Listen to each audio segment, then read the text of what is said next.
আসসালামু আলাইকুম। আজকে আমরা একটা দৃশ্য অঙ্কন করব। এটা বাচ্চাদের প্রতিযোগিতা, যেমন স্কুলে বিভিন্ন ধরনের প্রতিযোগিতা হয় বা স্বাধীনতা দিবস, বিজয় দিবস এরকম দিনের জন্য এই দৃশ্যটা একদম পারফেক্ট। এই দৃশ্যটা অঙ্কন করার জন্য প্রথমে আমরা সবসময় স্কেল দিয়ে সোজা দাগ টানি। তো এখন এই দৃশ্যের জন্য আমরা সোজা দাগ টানবো না, তার জন্য বাঁকা করে দুইটা দাগ টেনে নিয়েছি এবং দুইটা দাগের মাঝখানে থেকে আমরা লম্বা দুইটা স্কেল দিয়ে দাগ দিয়ে নিয়েছি। এটা হলো পতাকার লাঠি বলতে পারি আমরা। পতাকার যে লম্বা লাঠি থাকে যেখানে পতাকা উড়ানো হয়, তো এটা একটা উড়ন্ত পতাকা। তারপরে আমরা পতাকাটা অঙ্কন করে নিয়েছি এবং উপরের দিকে আকাশ তৈরি করে নিয়েছি এবং নিচের দিকে আমরা ঝাউ গাছ এবং সূর্য তৈরি করেছি। এবার আমরা এই দৃশ্যতে রং করব। তার কারণে আমরা প্রথমেই নীল রংটা নিয়ে আমরা আকাশে নীল রং করে দিচ্ছি। আকাশে কিন্তু নীল রঙই করতে হয়, এটা খুবই সহজ একটা রং। এটা যে কোনো ধরনের ব্র্যান্ডের রঙে আপনারা পেয়ে যাবেন, সেখান থেকে নিয়ে আপনারা রং করতে পারেন। এই দৃশ্যের জন্য আপনারা প্যাস্টেল রং বা পেন্সিল রং যে কোনোটাই ব্যবহার করতে পারেন।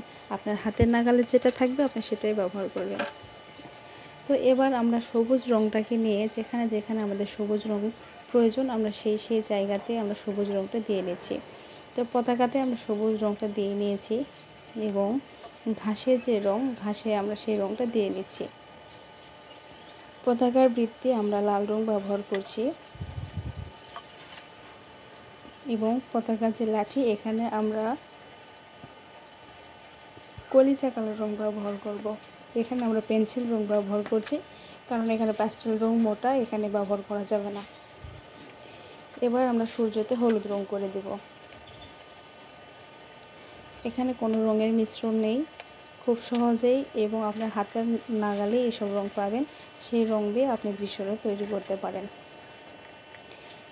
এবার আমরা নিচে যে মাঠ রয়েছে সেখানে আমরা সবুজ রং করে দেব।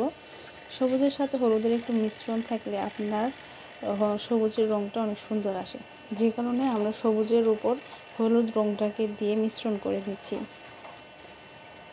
একইভাবে এই পাশেও আমরা সবুজ রংটা করে নেব। আমাদের সবুজ রং করা শেষ। এখন আমরা উপরে হলুদ রংটাকে দিয়ে আমরা রঙের মিশ্রণ করে নিচ্ছি, যাতে সবুজের কালারটা দেখতে ভালো লাগে। এবং এরপরে আমরা 6B পেন্সিল দিয়ে আমরা দাগগুলোকে গাঢ় করে নিয়েছি, কারণ রং করার পরে 4B পেন্সিলের দাগগুলো অনেক হালকা হয়ে গিয়েছিল, যে কারণে আমরা 6B পেন্সিল দিয়ে দাগগুলো গাঢ় করে নিয়েছি।